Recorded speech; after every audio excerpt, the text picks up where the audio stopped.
রাতের আধারে মুড়ে মুড়ে দোকানে দোকানে একা একা ডবলে ডবল মানুষ যদি পিছনে পিছনে তোমাকে ভালো বলে, এটাই হলো আসল ভালো।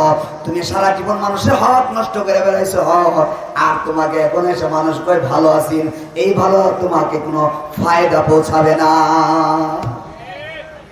আসেনিও ঘুষখোর, ঘুষখোররে কি কয় জানাজা মাঠে কি কয়? এই ভালো হয়ে ফার ফেলাইব, ঘুষের টেহা দিয়া যা, ঠিক কিনা কন?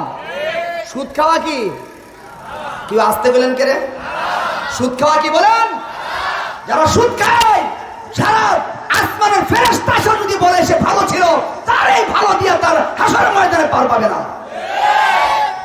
সুদ আসাদুল হারাম, যত হারাম আছে এর মধ্যে কঠিনতর হারাম হলে সুদের হারাম।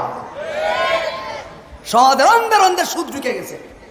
আর যেগুলি যে সমস্ত লোকেরা, যে সমস্ত সরকার মহোদয়গণ আপনারা সমাজ পরিচালনা করেন, আপনারা সুদের বিরুদ্ধে কথা বলেন না, সুদ কোটের সাথে আপনাদের চলাফেরা, এই জন্য সমাজের ভিতরে সুদ ঢুকতেছে।